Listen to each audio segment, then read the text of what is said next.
Hello, future teacher. This is Dipshika and welcome to the study seat. Guys, आज हम PEB का middle school teacher eligibility test 2018 वाला जो 16 Feb 2019 को हुआ था वो वाला हम आज सॉल्व करेंगे। इसका हम CDP चाइल्ड डेवलपमेंट पेडागोजी हम करेंगे, जिसका फर्स्ट क्वेश्चन है सॉरी बाल केंद्रित शिक्षा में मूल्यांकन का सबसे कम महत्वपूर्ण कारण है। जो सबसे कम महत्वपूर्ण कारण कौन सा है? उन लक्ष्यों की ओर प्रगति की निगरानी करना, उनके अधिगम और विकास के लिए लक्ष्य निर्धारित करने में छात्रों की सक्रिय भागीदारी, किसी भी अंतराल को संबोधित करने का निर्धारण और मुख्य सामग्री ज्ञान और कौशल। तो इसका आंसर है मुख्य सामग्री ज्ञान और कौशल। ये रहा आपका आंसर जो पीईबी के द्वारा दिया गया था। मानव जाति में अभिवृत्ति किस प्रकार वितरित होती है? तो मानव जाति में अभिवृत्ति वितरण सामान्य होता है, वितरण अस्त व्यस्त होता है, वितरण विषम होता है, वितरण विविधतापूर्ण होता है। तो इसका आंसर आएगा वितरण सामान्य होता है। ये आंसर है जो पीईबी के द्वारा दिया गया है। कोई वस्तु क्या है और हम उसके साथ कैसा व्यवहार करते हैं, इस विषय में उससे जुड़े मानसिक प्रतिरूप या विचार को कहते हैं। तो उसको हम कहते हैं स्कीमा, जो कि पियाजे द्वारा दिया गया वर्ड है।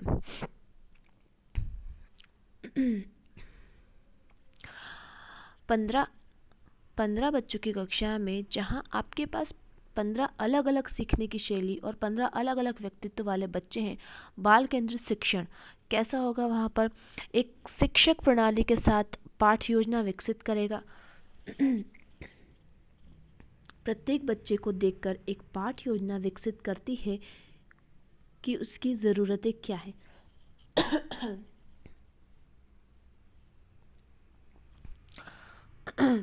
कक्षा की क्षमता के मध्य को लक्षित करते हुए पाठ योजना विकसित करना, और एक पाठ योजना विकसित करती है जो सभी के लिए उपयुक्त हो।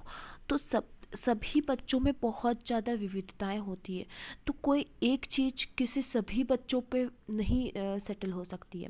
तो इसीलिए इसका आंसर है प्रत्येक बच्चे को देखकर एक पाठ योजना विकसित करना। मतलब प्रत्येक मतलब देखो, ये और ये दोनों एक जैसे हैं, लेकिन मैं अभी इन दोनों के बीच में डिफरेंस आपको बताऊंगी। प्रत्येक बच्चे को देखकर एक पाठ योजना विकसित करती है कि उनकी ज़रूरतें क्या हैं। मतलब सबकी अलग अलग ज़रूरतें होगी, तो उसके बेस पर अपने को पाठ योजना विकसित करना है। और यहाँ पर क्या है, पाठ योजना विकसित करती है जो सभी के बिना देखे ही हम एक पाठ योजना विकसित कर देंगे जो सभी के लक्ष्य को के लिए उपयुक्त, सभी के लिए उपयुक्त होगी, ऐसा तो हम बोल नहीं सकते हैं, है ना। तो यहाँ पर एक ये चीज़ आ गई ना, प्रत्येक बच्चे को देखकर पाठ्य योजना विकसित करना। सो यहाँ पर जो मेन पॉइंट है ना, तो इसको ज़्यादा वैल्यूएबल हो जाता है।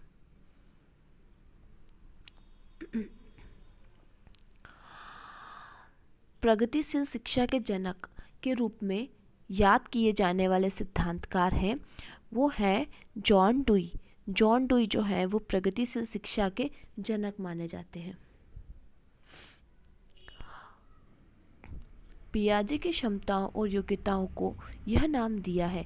पियाजे ने क्षमताओं और योग्यताओं को स्कीमा नाम दिया है।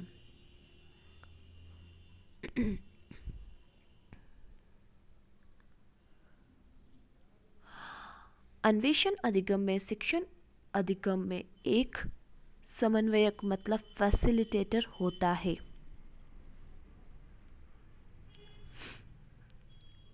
विशेष शिक्षा इससे संबंधित है। विशेष शिक्षा किससे संबंधित है? प्रतिभाशाली बच्चों के लिए शिक्षण कार्यक्रम, शिक्षकों के प्रशिक्षण कार्यक्रम, या प्रतिभाशाली लोगों के लिए शिक्षा, या विकलांगों के लिए शैक्षिक कार्यक्रम। तो कौन सा इससे सम्मिलित है? तो विशेष शिक्षा सम्मिलित है विकलांगों के लिए, जो कि है, देखो प्रतिभाशाली में तो वो आ जाते ना, यहाँ पे आपको दे रखा है गिफ्टेड चाइल्ड, तो और यहाँ पर आ जाता है गिफ्टेड चाइल्ड, मतलब कि जो बहुत ज़्यादा ब्रिलियंट होंगे, है ना। और शिक्षकों के लिए तो होता नहीं है। टैलेंटेड पीपल भी सेम यही है ना। तो वो तो ये दोनों तो सेम हो गए हैं। तो हमारा जो फोर्थ वाला है वो डिफरेंट है। बुद्धिमत्ता तीव्रतर विकास से जुड़ी है। कोई बुद्धि नहीं, मध्यम बुद्धि, अ, उच्च उच्च और मंद बुद्धि। तो ये किससे, बुद्धिमत्ता तीव्रतर विकास किससे जुड़ी है, उच्च से।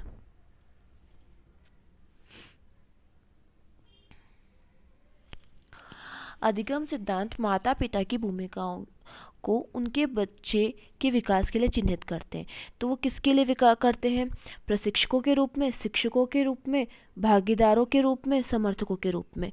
तो किसके रूप में की हुई है, प्रशिक्षकों के रूप में।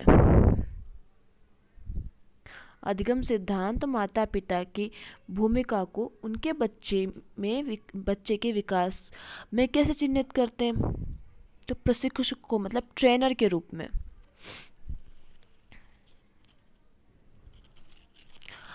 नेक्स्ट क्वेश्चन है जो कि 11th वाला क्वेश्चन है, एक समूह में समाज मिति विश्लेषण का उपयोग व्यक्तित्व को विधि के रूप में मापने में किया जाता है।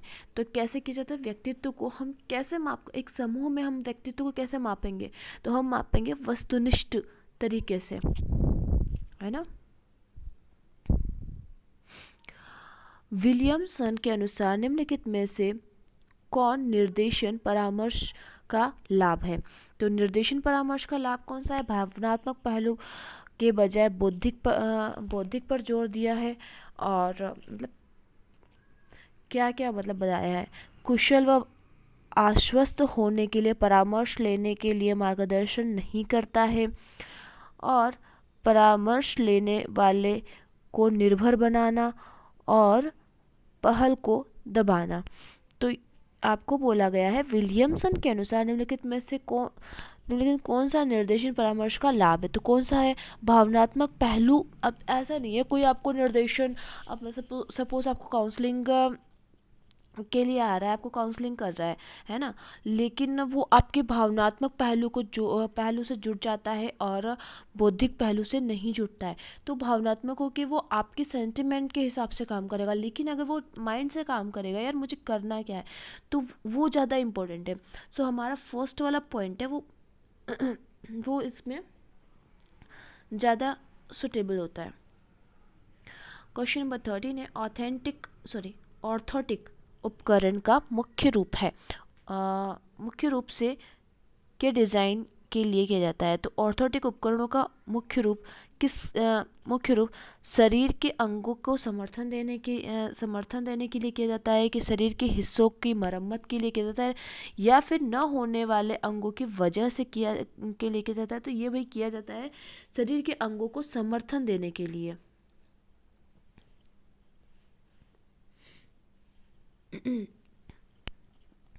क्वेश्चन हमारा 14, छात्रों के अधिगम के परिणाम के विषय में आकलन को मूल्यांकन के रूप में जाना जाता है। तो किसको मूल्यांकन के रूप में जाना जाता है, तो उसको हम जानते हैं निदान को हम क्या करते हैं, मूल्यांकन के रूप में जानते हैं। निम्नलिखित में से कौन सा अनुकूलन कोहलबर्ग के अनुसार पारंपरिक नैतिकता के चरण के अंतर्गत आता है। तो पारंपरिक नैतिकता के कोहलबर्ग बोला है ना, तो भैया आप सामाजिक सहानुभूति और विवेक लगा दीजिए, ठीक है। नैतिकता के चरण के साथ ये जुड़ा हुआ है। निम्नलिखित में से कौन सा बाह्य प्रेरणा का उदाहरण नहीं है। तो बाह्य प्रेरणा का उदाहरण, तो ये जुनून तो क्या हो जाएगा, आंतरिक प्रेरणा का उदाहरण हो जाएगा, ये बाह्य प्रेरणा का उदाहरण थोड़ी होगा। 17 में है, जब शिक्षक विद्यालयी शिक्षा में विशेष आवश्यकता वाले बच्चों के मार्गदर्शन और परामर्श में व्यस्त रहते हैं, तो निम्नलिखित में से क्या सत्य है। शिक्षक का अपना व्यावसायिक विकास स्पष्ट है। विशेष आवश्यकता वाले बच्चों के साथ में अगर जुड़ेंगे तो क्या उनका व्यावसायिक होगा, तो ये तो नहीं होगा। दूसरे में बोला है शिक्षक प्रोत्साहन मान्यता पदोन्नति पा सकते हैं, ये भी नहीं होगा। आपको बोला है शिक्षक के मार्गदर्शन में छात्र अधिगम प्रक्रिया में सुरक्षित और अधिक व्यस्त महसूस करेंगे और शिक्षक मार्गदर्शन में छात्रों को विशेष अवधान प्राप्त होगा। तो अवधान तो होगा नहीं, अवधान मतलब कि भाई हर्डल्स, तो वो तो नहीं होगा। अब उसके बाद अब हर्डल्स नहीं बोल सकते, सॉरी, लाइक अवधान हिंदी काफ़ी वो हो गई है। स्टूडेंट्स गेट स्पेशल अटेंशन, तो अगर शिक्षक के मार्गदर्शन में छात्रों को विशेष अटेंशन मतलब कि स्पेशल अटेंशन मिलेगी, तो ऐसा भी नहीं है कि भाई इसके लिए तो ये सूटेबल नहीं हो रहा है। तो यहाँ पर ये सूटेबल होगा, शिक्षक के मार्गदर्शन में छात्र अधिगम की प्रक्रिया में सुरक्षित और अधिक व्यस्त महसूस करेंगे। भाई सुरक्षित वर्ड जो है वो ज़्यादा मतलब पॉजिटिव लग रहा है हमको। निम्नलिखित में से कौन सा सिद्धांत इस समझ को संदर्भित करता है कि वस्तुएं तब भी मौजूद रहती है जब उन्हें देखा या अनुभव नहीं किया जा सकता? यह कहाँ से हो जाएगा भाई? वस्तु का स्थायित्व। क्या होता है ना कि छोटे बच्चे को आप गेम खिलाते हो और वो क्या करते हैं कि ना आप उनको सामने या फिर आप ता ता ता करते हो, तो वो समझते हैं, या फिर कोई सामान उठा के आप छुपा दो तो उनको ऐसा लगता है कि वो यहीं है, वो या फिर मम्मा नहीं रहेंगी तो फिर वो रोने लगेगा, मतलब उसको पता है कि मम्मा यहीं है। तो ये सब चीज़ें क्या होती है ना कि वस्तु स्थायित्व में आती हैं। क्वेश्चन नंबर 19 है, प्रयत्न त्रुटि अधिगम के थॉर्नडाइक सिद्धांत ने महत्व दिया है। प्रयत्न त्रुटि में किस पे महत्व दिया है? तो उन्होंने प्रेरणा पर, मतलब कि आप प्रयत्न करते जाओ और भले त्रुटि हो उससे कोई दिक्कत नहीं है, आपको क्या होगा मतलब एक ना एक बार सफलता जरूर मिलेगी। दंड और प्रोत्साहन के घटक है। दंड और प्रोत्साहन के घटक कौन है? तो ये व्यवहारवाद का सिद्धांत है, या फिर डिजाइन आधारित अनुसंधान विधि है, या फिर मानवतावाद का सिद्धांत है, या फिर संयोजकता का सिद्धांत है। तो ये कौन सा सिद्धांत है? ये है सिद्धांत व्यवहारवाद का। बाल केंद्रित शिक्षा निम्न का उपयोग करता है। बाल केंद्रित शिक्षा जो करता है विविध प्रदर्शन का करता है, ये तो सामने ही आ गया। जैसे वर्ष का अंत मूल्यांकन, इसको हम क्या बोलते हैं? एसएम। और इसको रेखीय प्रदर्शन तो लीनियर तो ये एक्सपोजर तो नहीं होगा। और अनुसंधान अनुशासनात्मक बल, जो ये भी नहीं होगा, अनुशासनात्मक बल तो होना ही नहीं है, तो इसका आंसर होगा विविध प्रदर्शन। नेक्स्ट क्वेश्चन है, ओसीडी का अर्थ है। ओसीडी का अर्थ क्या है? Obsessive compulsive disorder. Obsessive compulsive disorder ये है हमारा question number, sorry, compulsive disorder, obsessive compulsive, sorry, obsessive compulsive disorder. बहुत ध्यान से करना पड़ता है और एग्जाम में बहुत ध्यान से करिएगा। समान लिंग मित्रता के दौरान प्रबलित होती है। समलिंग या फिर समान लिंग मित्रता कब होती है? तो ये होती है प्रारंभिक किशोरावस्था में। किसी भी परिस्थिति में समायोजित होने वाले बच्चे के लचीलेपन को किस रूप में जाना जाता है? तो उसको ढलनशीलता, मतलब लचीलेपन, प्लास्टिसिटी है ना, तो प्लास्टिसिटी को हम ढलनशील हिंदी में बोलते हैं। क्वेश्चन नंबर 25 है, प्रतिभाशाली बच्चों की पहचान करने में कौन सा आईक्यू स्कोर प्रवृत्त होता है? तो प्रतिभाशाली में हमको पता है यार बहुत ज़्यादा होता है, मतलब लाइक 130 के पास होगा। शास्त्रीय की प्रक्रिया के माध्यम से किस प्रकार की प्रतिक्रिया सीखी जाती है? तो हम सीखते हैं वातानुकूलित प्रतिक्रिया।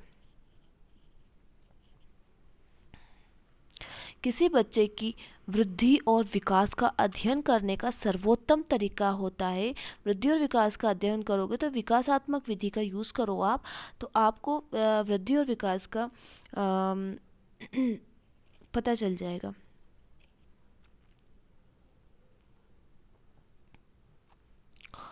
आवश्यकता का पदानुक्रम प्रेरणा का एक महत्वपूर्ण परिप्रेक्ष्य जिसे इसके द्वारा प्रतिपादित किया गया। आवश्यकता का पदानुक्रमण सिद्धांत है मैस्लो द्वारा, ये छुप ही गया ऑप्शन, मैस्लो द्वारा।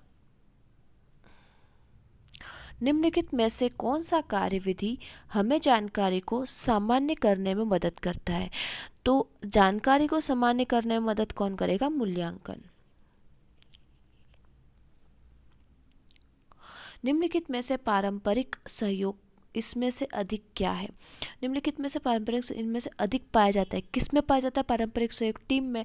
हमको पता है यार, टीम जो टीम भावना होती है, या फिर हमको स्कूल में भी टीम भावना सिखाई जाती है, गेम्स खिलवाते हैं तो उसका भी एक मेन मतलब रहता है कि आपका जो टीम भावना हो ना अपने, या फिर डिसिप्लिन है ना, वो सब चीज़ें आपके अंदर डेवलप्ड हो।